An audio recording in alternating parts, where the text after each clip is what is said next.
Good evening. Inside a Toronto courtroom today, sex assault allegations dating back decades were put under the microscope. The defense lawyer for billionaire businessman Frank Stronach focused the cross-examination on memory, timelines, and credibility. CTV's Allison Hurst has been at the courthouse all day and joins us live now with more. And Allison, some of the details are disturbing. Nathan, yes, some of the details certainly are disturbing for our viewers. Best to let them know ahead of time. And this was all cross-examination today. The defense lawyer trying to point out any inconsistencies from this first complainant of 7 in this case between her testimony she's given to the court and previous statements. Day 2 of cross-examination took place inside a courtroom of a former employee accusing billionaire Frank Stronach of sexual assault. She can't be identified, but she's the first of 7 complainants in this case. The 93-year-old is facing a dozen charges that allegedly occurred between 1977 and 1990. The woman testified she had her birthday party at Stronach's downtown restaurant Rooney's and claims the auto industry tycoon assaulted her on the dance floor, in a booth, and later in a bed. She also told the court she has blackouts from that night and remembers only flashes, such as him accosting me on the dance floor, sliding me into that booth and still accosting me, and ending up in that bed and seeing his face. During her cross, defense lawyer Leora Shemesh called her a storyteller, pointing out inconsistencies over the years. She suggested, "You have told a story in this courtroom and you continue to tell a story to various media outlets for public consumption and to this court." The complainant said, "I know what he did to me. That's the important part." Shemesh asked why the woman had made previous statements claiming the alleged assault happened in 1980, not 1981, and pointed out that in 1980, Mr. Stronach was not here. The complainant told the court she's 90% sure it was 1981 and not 1980. The defense showed her past social media posts from her account, one alleging she was raped by Stronach in 1982. You agree that says 1982? Yes. Other posts, Shemesh says, shows her distaste for the rich. The judge-alone trial is expecting to hear from the 6 other complainants in this case. Frank Stronach has pleaded not guilty to all 12 charges. The trial continues on Tuesday. Reporting live, I'm Allison Hurst. Nathan, back to you. Thank you, Allison. The province and makers of Crown Royal have reached an agreement diffusing tensions that threaten to see the whiskey removed from LCBO shelves. The standoff started in August when Diageo said it would be closing its bottling plant in Amherstburg, south of Windsor, laying off 200 people and moving the jobs to the U.S. The company pledged that Crown Royal would still be mashed, distilled, and aged at its Canadian facilities. But Premier Doug Ford denounced it, and poured out a bottle of whiskey in the protest back in September, saying Crown Royal would be off the LCBO shelves once the plant closes this month. Fast forward to today, and the province confirms Diageo's products aren't going anywhere, with the company now pledging new investments in Ontario. Well, I think it's positive for the consumers who obviously love Crown Royal and the brand. It's positive for our neighbors in Manitoba and Quebec who are part of that chain, and it's positive for the investments that they're making, the $23 million, which otherwise, if Doug Ford, the Premier, did not fight for those jobs, we wouldn't be seeing this $23 million investment today. They were going to take them off last year, but now they're keeping them on. Which is good, because I like Crown Royal. People should buy Canadian stuff, not Americans. You shouldn't buy American stuff. I think it's the best thing to keep it here. It's our country, and it's supposed to keep our stuff in our country. Diageo says nearly half of the $23 million figure will go towards purchasing spirits from an Ontario provider. It will also invest in a new line of ready-to-drink canned beverages delivered through a Toronto-based company. Now, a combined $1 million will go towards supporting community supports in Amherstburg. The Ontario NDP said it's difficult to applaud the announcement when the community remains devastated by the impending plant closure. Stellantis has offered workers from its shuttered Brampton plant first choice of new shifts in Windsor. However, it's unclear how many people will actually be making the move. CTV's Queen's Park Bureau Chief Siobhan Morris has the details. It's big smiles and thumbs up in one Ontario auto city, a third shift returning to Windsor's Stellantis plant starting Tuesday. 1,700 workers dedicated to the Charger and Dodge Caravan. But 350 kilometers away, there's no sign of thaw at the Stellantis plant in Brampton. 3,000 workers here have been laid off for 2 years now. Just over 200 of them have moved, found jobs on that third shift in Windsor. This is Stellantis putting lipstick on a pig. They still have a duty and an obligation to Canadian taxpayers. The Brampton plant had been down supposedly for retooling. Then in the fall, under the cloud of U.S. tariffs, the company moved production of the Jeep Compass to Illinois. Speaking with BNN Bloomberg this week, the head of Stellantis Canada insists the company isn't abandoning the city. We want to build cars in Brampton. We've been in Canada for 100 years. We've been making cars in Canada for 100 years, and we want to continue making cars in Canada for the next 100. The mayor says that doesn't line up with the position the automaker has taken in his conversations. As long as tariffs exist on the auto sector in Canada, there is not a business case for auto jobs in Canada. And so they continue to be bullied. Until I see Stellantis with some backbone, I'm not going to be encouraged by these PR exercises. Stellantis says it's still considering options for Brampton. The more that vehicle that we eventually put there meets the needs of Canadians and meets the needs of export markets for us here and gets to the volume standards there, we can bring costs down. Barring a new line, the federal government is trying to recoup hundreds of millions of dollars in subsidies it's given the company, with the understanding jobs would be maintained. Siobhan Morris, CTV News. Halton police are sharing new surveillance video as they investigate Monday night's deadly shooting at Burlington Center Mall. Witnesses reported gunshots ringing out at the mall at around 10 Monday night. A man inside this white car was found shot and later pronounced dead in hospital. Now, he's been identified as 24-year-old Omar Nayaz Mohammed. Social media posts said he was a local rap artist from Hamilton. Police had been searching for a white SUV seen in this newly released video. It was later found set on fire in Hamilton. They're now looking for any information on the dark SUV in the video, and they're asking anyone who can identify it to get in touch. We're learning more about an incident this morning in Bowmanville that prompted a hold and secure at nearby schools. Officers responded around 6:50 a.m. to a home near Liberty Street North and Carlisle Avenue, where a man allegedly stabbed another man, causing serious but non-life-threatening injuries. Durham police say they arrested and charged a 28-year-old suspect from Clarington, and Bowmanville High School and Duke of Cambridge Public School were briefly placed in a hold and secure as a precaution. Police say the incident was not related to either school, and there are no concerns about public safety. 2 suspects were in custody following a string of commercial break-ins in Mississauga. Peel Regional Police dubbed their investigation Project Toretto. Between November and January, more than 35 businesses reported break-and-enters. Then on Tuesday, police executed search warrants at 3 homes and on a vehicle. They recovered more than $50,000 in stolen property. 2 young people are in custody, while a third is still on the loose.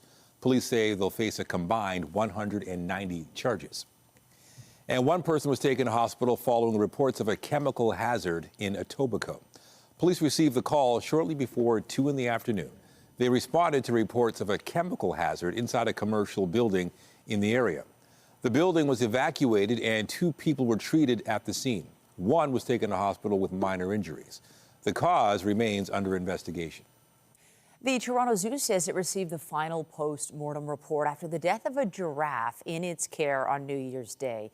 The zoo had previously revealed that 13-year-old Maasai giraffe, Kiko, died from injuries linked to the unique anatomy of his species after he got caught in an opening door. The report from the Ontario Veterinary College says that Kiko died almost immediately, not because of any injuries or underlying conditions, but from cardiac failure linked to intense exertion while he tried to free himself. The zoo says it's launching internal and external reviews to prevent similar incidents in the future. Toronto police say they're preparing for a massive demonstration in North York tomorrow in support of anti-government protesters in Iran. Toronto is one of several cities around the globe where organizers have planned a global day of action for Iran. It will start with a march down Yonge Street from Steeles to Mel Lastman Square. Police say parking restrictions, transit detours, and street closures will be in effect for much of the day, including a closure of Yonge from 11 a.m. to 5 p.m. in the area. They say attendance may exceed 200,000 people. We're just advising the public that they can expect to see a significant police presence in the area to keep everyone safe, manage traffic, and help keep the city moving. And we're letting people know that there's going to be road closures and parking restrictions, and just letting people know if you're in the area to plan ahead and expect delays. A note for commuters this weekend, there will be an early closure on a stretch of the TTC's Line 2. Trains will stop running between Broadview and Woodbine stations at 11:59 p.m. on Saturday. Crews will be doing track work. Shuttle buses will be running, and TTC staff will be available to assist customers. Regular service is scheduled to resume on Sunday around 8 a.m. Tomorrow is Valentine's Day, and Torontonians are out and about making sure they're prepared. Flower shops are doing big business as people get gifts for that someone special in their lives. Our Beth McDonnell joins us live from Flower Centre on Kingston Road with more. Must be bustling there, Beth.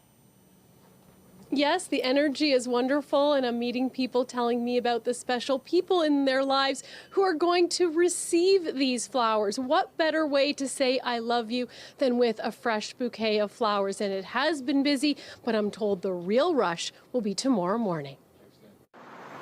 People are busy picking up fresh bouquets of flowers on Avenue Road for Valentine's Day. Just hanging out with the girlfriends. Yeah. Do you like the flowers? They're very pretty. I know. There's so many people inside buying flowers right now. For friends and for lovers. I went out for dinner with my missus, but yeah, I get to spoil her a little bit. She deserves it. Even for themselves. Whenever I come to Toronto, I stop by at Yang's Flowers to buy most gorgeous flowers, the best owners, and always support small business. Amazing. Do you are these flowers for anybody in particular? For me. Mother's Day, funny enough, for florists is actually busier, but the biggest concentration and stress is actually for Valentine's Day itself.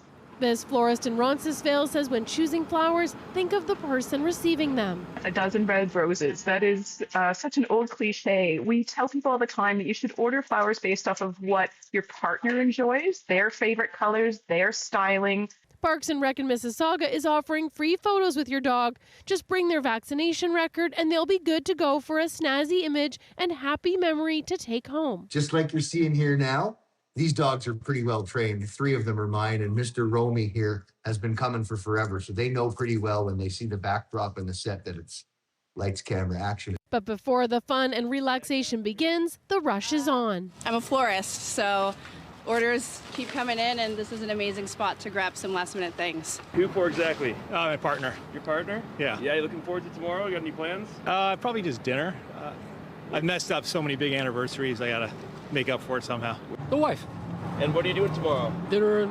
That's Looking forward to it? Absolutely. Who do I throw back to?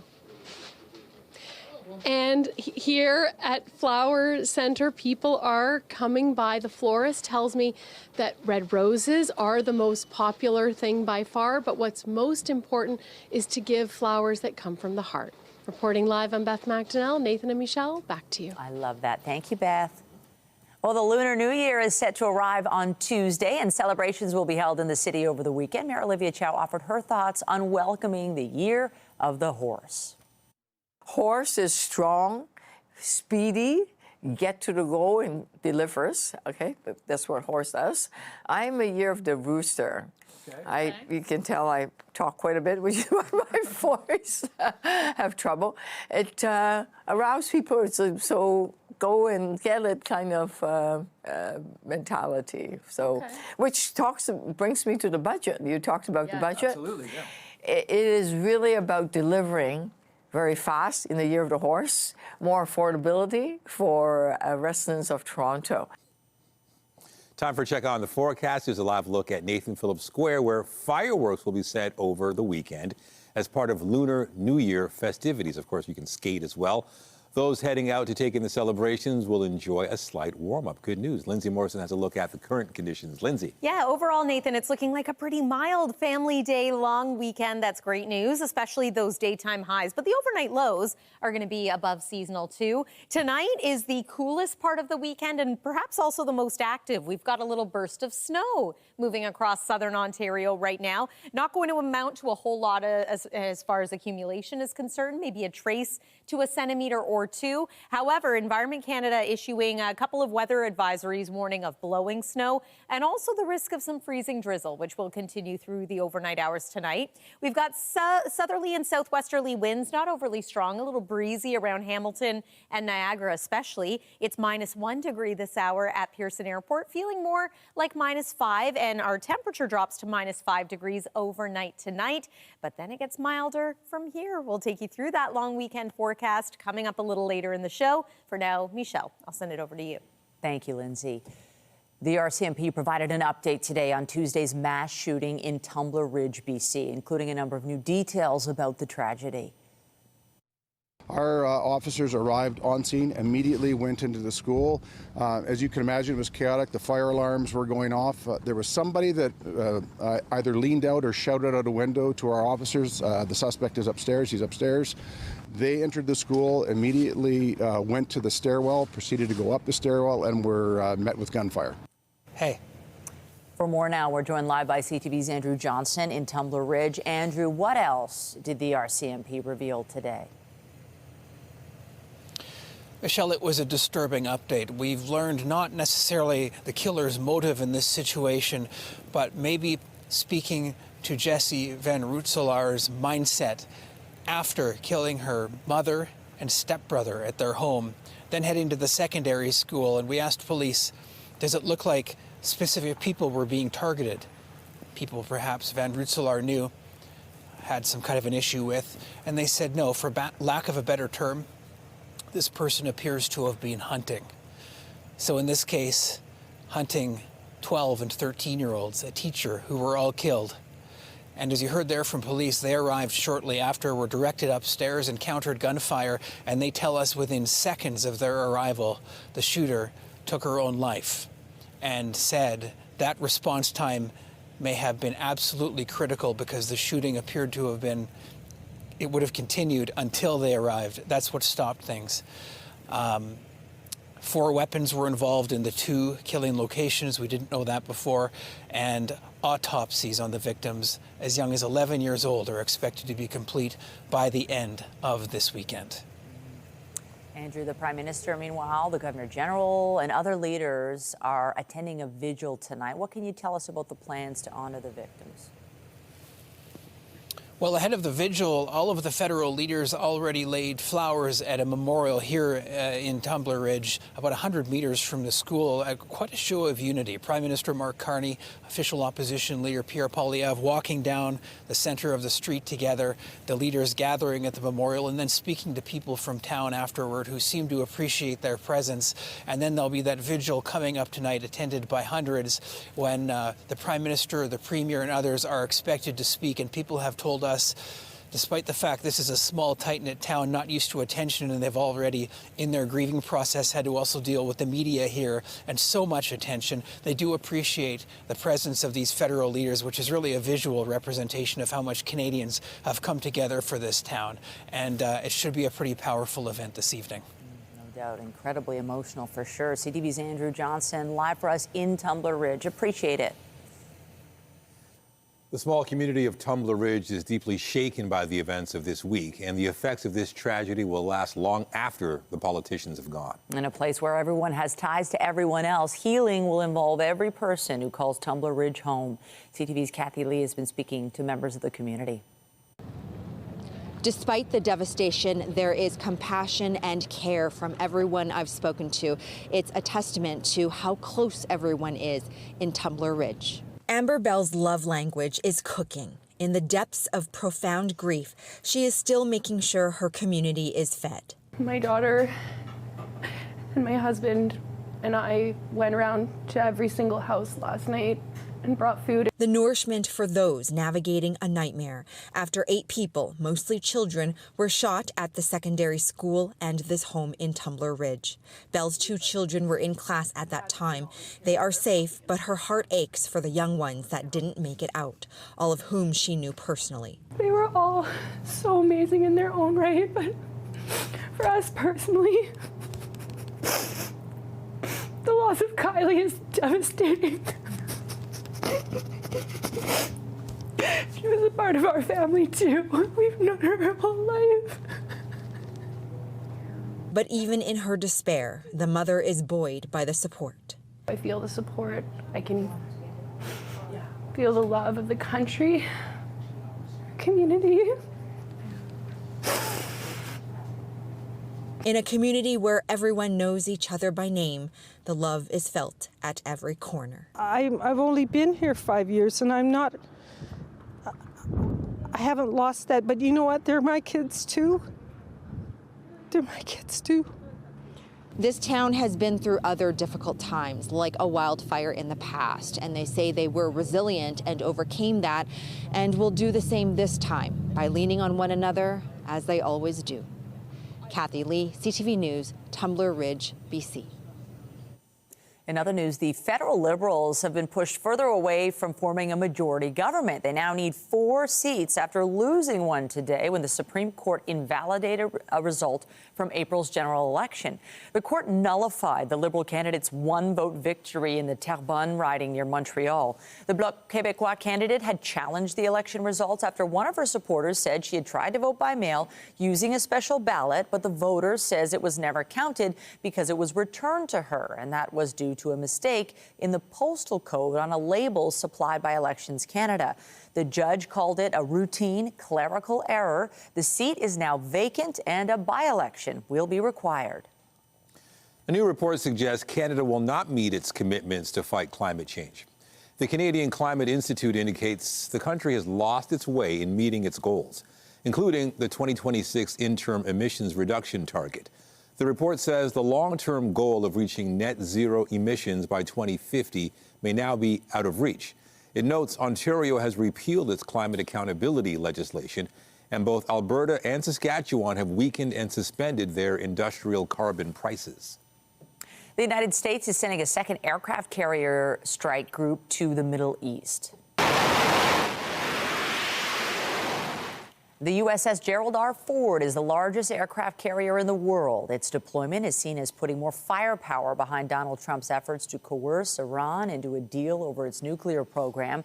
The U.S. president said this week failure to reach an agreement would be very traumatic for Iran. Arab nations have warned that any American attack could spiral into another regional conflict. A new crew is rocketing toward the International Space Station tonight. Liftoff. Go Falcon, go Dragon, and Godspeed Crew 12. The 4 astronauts lifted off from Cape Canaveral on an 8 to 9 month mission. They're replacing a crew that returned to Earth early because of a medical issue with one of the astronauts. SpaceX launched the replacements as soon as possible at NASA's request. The new crew is scheduled to arrive at the orbiting lab tomorrow. Coming up, a home away from home in the heart of Milan. We pay a visit to the hub for Team Canada's ice sports during these winter games, plus all the highlights from our athletes in action today. Well, historically, we've had some pretty chilly Valentine's days here in the city of Toronto, but date night's looking pretty comfortable tomorrow here in the city. Temperatures just below freezing for your Saturday evening. Ski conditions looking great for this weekend. I know many families will be looking for things to do this weekend, and I think the weather for the most part is going to cooperate. Some pretty mild temperatures. Check out Monday, possible daytime high of 6 degrees, and that mild weather spills over through next week as well. We'll talk about the possibility of some rain through the middle of next week. That's coming up here on CTV News, and stay with us. We've got another full night of great shows for you right here on CTV. When you see it happen, send it to CTV News.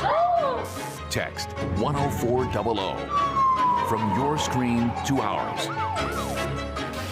Text 10400.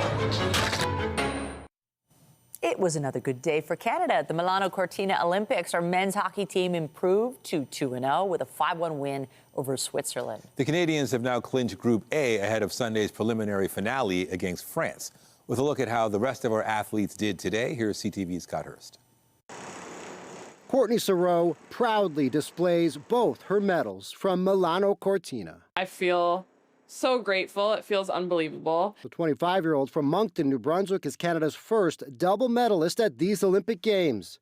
She won silver earlier in the week alongside her teammates in the mixed relay event and bronze in the women's short track 500-meter. I didn't want to leave the ice with any regrets, so I just went for it and gave everything, and it got me some extra bling. And she has a shot at even more medals to come in the Olympic competition. Staying on the ice, a busy day for the men's curling team led by Brad Jacobs. They are the oldest group in the men's curling competition and used every bit of age and experience in a 6-3 win over the Americans, who are the youngest squad in the competition.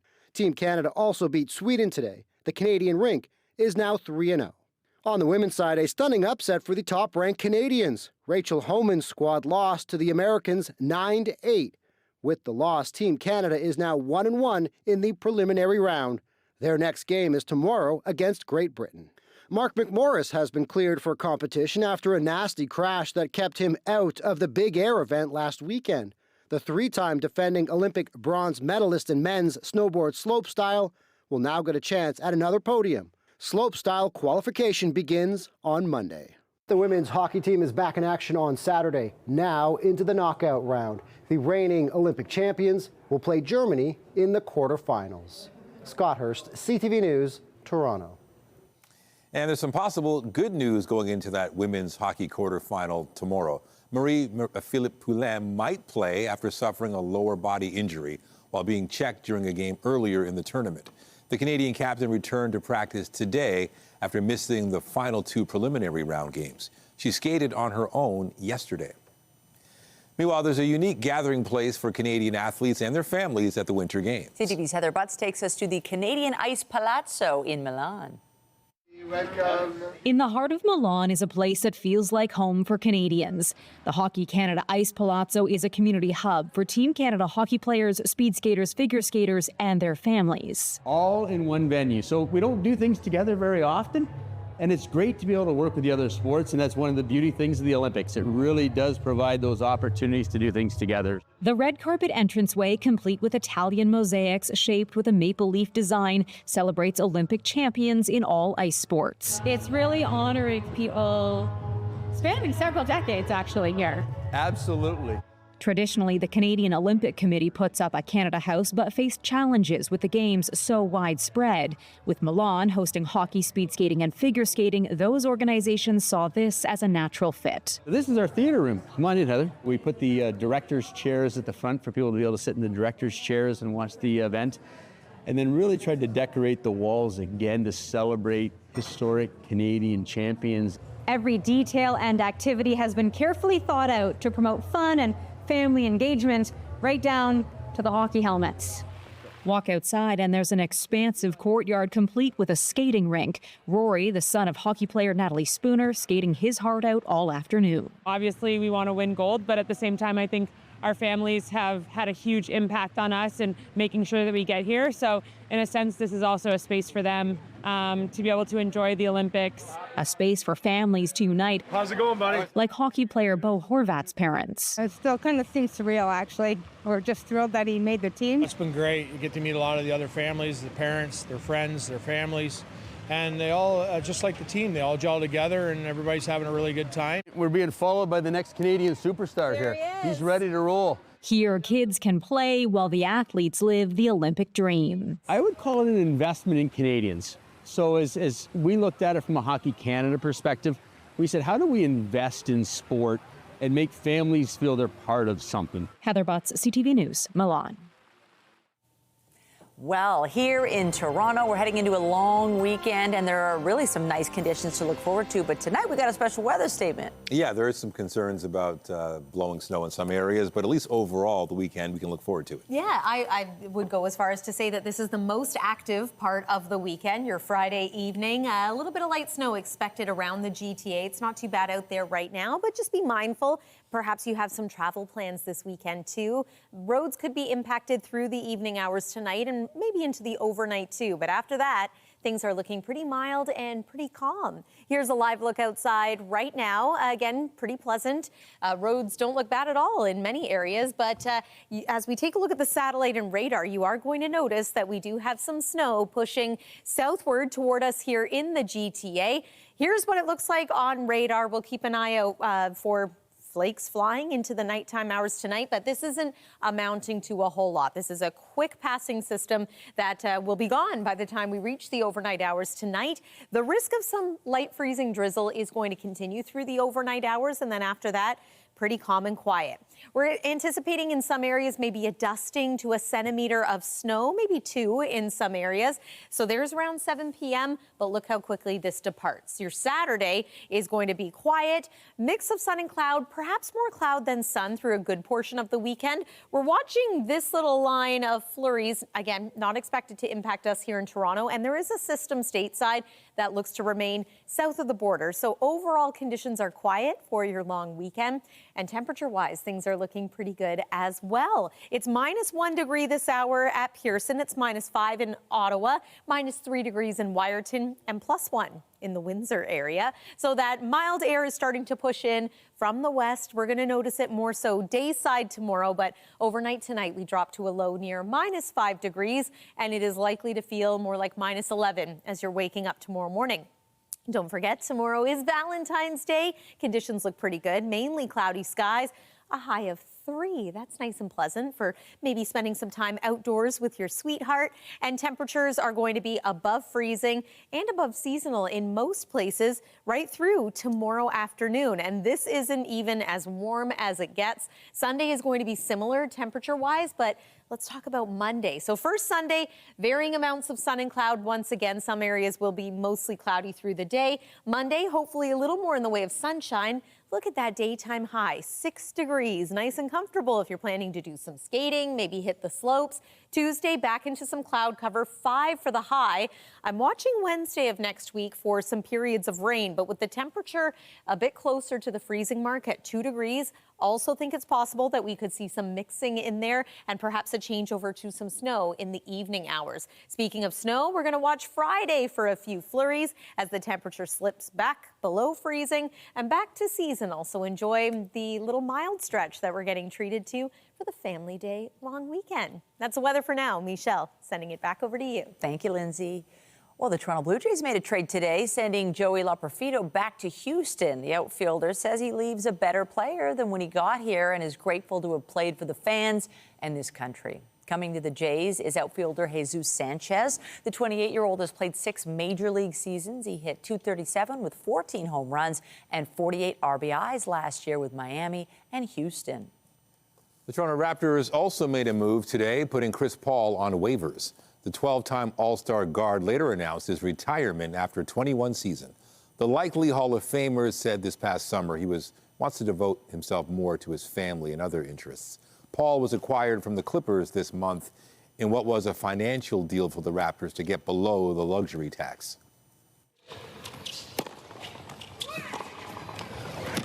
Our second final at W10. Welcome to the top 10. Canada's Victoria Mboko has advanced to the final at the Qatar Open. The former Toronto resident defeated Latvia's Jelena Ostapenko in straight sets today. Mboko will square off against Karolina Muchova of the Czech Republic in tomorrow's final. Still to come, taking part in the big sock drop. We'll have more on the effort to deliver new socks to people in need when we come back.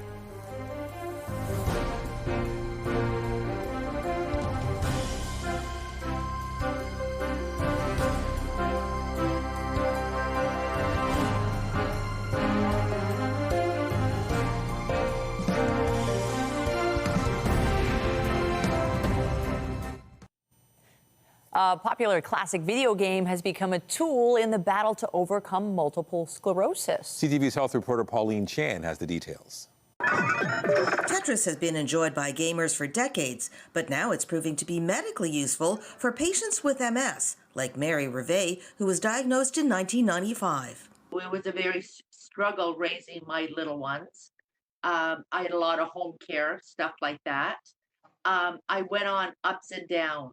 Then she broke her pelvis in a bad fall and was barely able to move. I was wheelchair bound.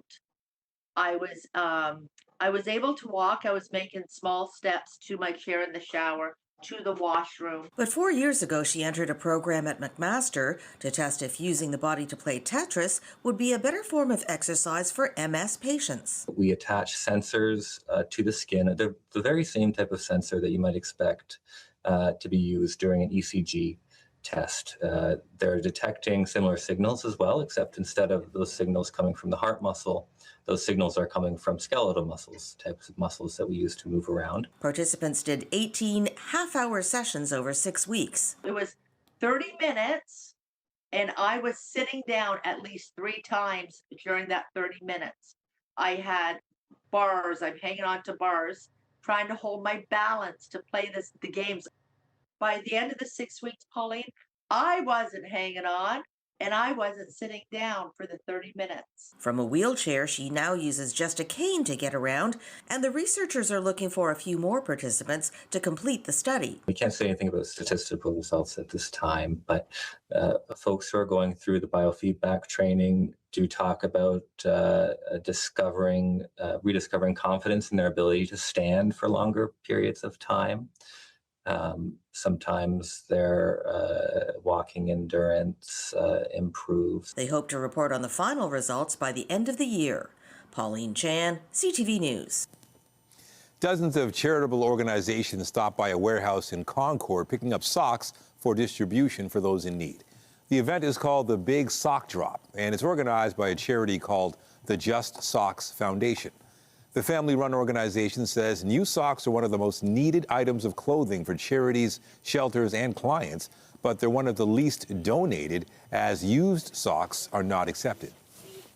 Socks wear out really fast. There's nowhere to wash them, and so they just throw them out or they just keep wearing them. And so these new socks are kind of a life-saving measure a little bit, and helps give them a little bit of comfort on freezing cold days like we have had in Toronto. Just Socks says it donated more than 1 million pairs of socks to date, including 160,000 in 2025 alone. Movie theaters are preparing for the first big weekend of the year with one major studio release expected to capture the most hearts. Heathcliff is gone. You must accept it. Just in time for Valentine's Day, Warner Brothers is out with a new take on Wuthering Heights starring Margot Robbie and Jacob Elordi. Deadline reports it's expected to bring in more than $40 million U.S. across North America. Over the long weekend, animated basketball movie GOAT is shooting for second with $20 million, while heist film Crime 101 is forecast to be next with $15 million in ticket sales. Some Like It Hot, the musical based on the classic film, is now on stage in Toronto. CTV's Andrea Case recently got a chance to speak with the cast and to put on her dancing shoes. You know what I'm tempted to do at the beginning? I'm tempted to do this. When paired with a couple of professionals, I was in need of some moral support. A 5, 6, 7. 1, 2, 3. Matt Layer and Tavis Cordell star in the touring production of Some Like It Hot. The duo stars jazz musicians Joe and Jerry in this 5-time Tony Award-winning musical. In an attempt to escape the mob, they pose disguised as Josephine and Daphne, 2 women on a train leaving town after witnessing a murder. Why is this a good show for you? This is a fabulous show because... not good, it's fabulous. I mean, come on, it's fabulous. Mobile, Alabama native Laher is a veteran of 8 national tours, but this is his first time in Toronto. This is like the dreamiest role I could ever get to play because it is everything that I love to do. I'm a song and dance man at heart. I love tap dancing, I love singing, and I love comedy. And I get to do all of that and in high heels. And then my character gets to undergo like a nice little transformation. He's not the most honest person on the planet and a bit of a schmuck for a while. But then he really, like, through his brother, Jerry Daphne, gets to kind of make a very good transformation into becoming a better person.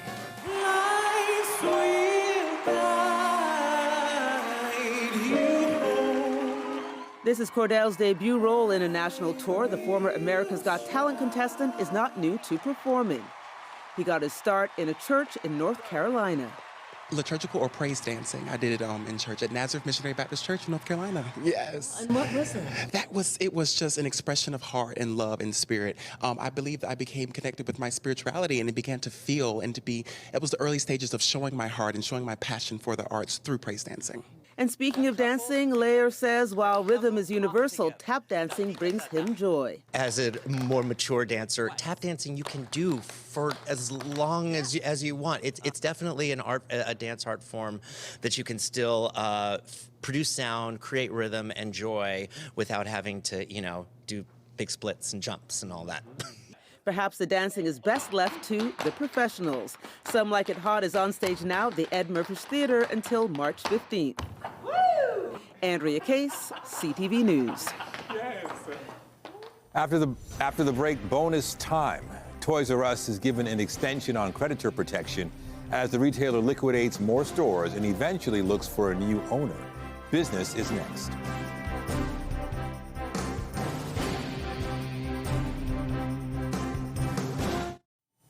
As fewer Canadians travel south of the border, the country's largest airline says efforts to pivot to other markets are paying off.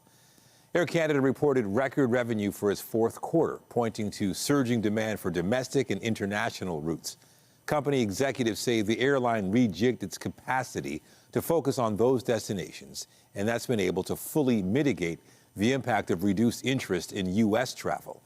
Air Canada also reported growth in corporate travel to Europe as Canadian businesses look for new trade partners. Chief Commercial Officer Mark Hillardo said reduced travel numbers to the U.S. aren't expected to improve or to drop any further. And this comes as Air Transat says it's canceling its final remaining U.S. flights for the summer season as it looks to better manage its resources. The airline says its flights from Quebec to Florida will start winding down in the spring. A spokesperson said it's still to be determined if the routes will be restored next winter. Figures from aviation firm Cirium say Canada-U.S. flight volumes were down more than 14% year over year in the fourth quarter. Toys R Us Canada is getting an extension on its creditor protection. An Ontario Superior Court judge says she will approve an order granting the struggling retailer protection until May. The company had originally only filed for 10 days of protection at the start of the month. Toys R Us says it owes at least $120 million to its vendors, as well as what it described as substantial amounts to landlords. The business is currently restructuring as it faces several lawsuits and has warned its footprint of 22 stores could shrink. The Business Report is brought to you by Canadian Western Bank, the bank built for business. As transit riders get familiar with the newly opened Eglinton Crosstown, the province is marking a construction milestone for another major transit project. Metrolink shared this image from deep underground at King and Bathurst, where crews have now completed excavation for the future Ontario line station. That route will be subway running more than 15 kilometers from Exhibition to Don Mills and Eglinton. It's slated to open in 2031. As work continues along the line, officials also shared this bird's eye view of the operations, maintenance and storage facility taking shape, with those orange tarps protecting concrete from the elements. Just ahead, drawing young players to the table. We pull up a chair and check out a new club introducing new people to an old school game. Tonight, we're in Tumbler Ridge, BC, where a grieving parent shares his heartbreak. It can give you like the best smile that you've never seen. The father of Abel Mwanza opens up about love and loss after tragedy. Later on CTV National News and watch on Crave. A new initiative is helping grow the game of dominoes in the city among young people. A pair of entrepreneurs have started a free monthly club in an effort to spread their love of the game. CTV's Jessica Smith has the details. Dominoes is a game rooted in strategy and passion. When you're at the table, it's kind of like it's a level playing field in this sense where you don't necessarily have that like levels to, oh, I'm this person or I'm this person. It's like when you're at the table, you're here to play a game, and that's really it. The Dominoes Club is a new free initiative by Marilyn Pusey and Dak Turner designed to showcase the game of dominoes and its rich history. There's not an exclusive list to go play dominoes. Like you can play it at a corner shop, you can play it outside of a restaurant, so on and so forth. We don't want to add a layer of exclusivity or any barriers for people to be able to come play. With roots in Chinese culture, the game is popular across Caribbean and Latino communities as well, played across the world by diverse groups of people. I think I've learned that it's bigger than the game of dominoes. Yes, the game of dominoes is fun, but we're actually creating a vibe. We're creating a community. The game rules vary from region to region, but Usually you can either play cutthroat, which is every person for themselves, or you can play in partners. So there's 28 tiles, and we dish out 7 tiles to each person. There's 4 people playing. Whoever has the double 6 is the one that starts, and then we go clockwise, and the point is to get rid of all the tiles in your hand. And when you're going in for the win, when you have the last domino that matches whatever is on the table, slam it down and you win the game. You know, you got to win with force. currently operating out of the Annex Hotel lobby, the Dominoes Club will eventually travel to different spaces around the city to support local businesses and share the game with anyone interested in playing. And if you don't know how to play the game, it's no problem. There are plenty of people at the Domino Club to teach you the keys to the game. Jessica Smith, CTV News. Hey! I'm guessing she won. I'm not sure. Yeah, I had no idea about that rule. I can't wait to tell my kids. They'll be slamming those dominoes down. That's so fun. Hey, maybe some families will be playing dominoes this weekend. That's a great indoor activity, but maybe you want to get out as well. The weather's going to cooperate for that too. Let's take one more look at the satellite and radar. Depending on where you are in southern Ontario, you might be seeing a little bit of light snow. We still have a weather advisory in place, but it has come to an end for communities to the east of Georgian Bay, and that is warning of the blowing and falling snow along with the risk of freezing drizzle. Tomorrow, if you're hoping to do a little skating, here's a look at what you can expect during the day, and then one more look at your long weekend and 7-day forecast. Looking like this, pretty mild daytime highs, especially those first few days of next week. Have a great weekend, everyone. Michelle and Nathan, back to you. Thank you, Lindsay. Yeah, that's it for us. Be sure to join Omar Sachedina, who's live in Tumbler Ridge tonight at 11 with CTV National News, followed by Zoraida Allman with our next local newscast at 11:30. Meantime, our coverage continues anytime on CP24 and at ctvnewstoronto.ca. For Lindsay Morrison and the whole team here at CTV News, thanks for watching and have a great weekend.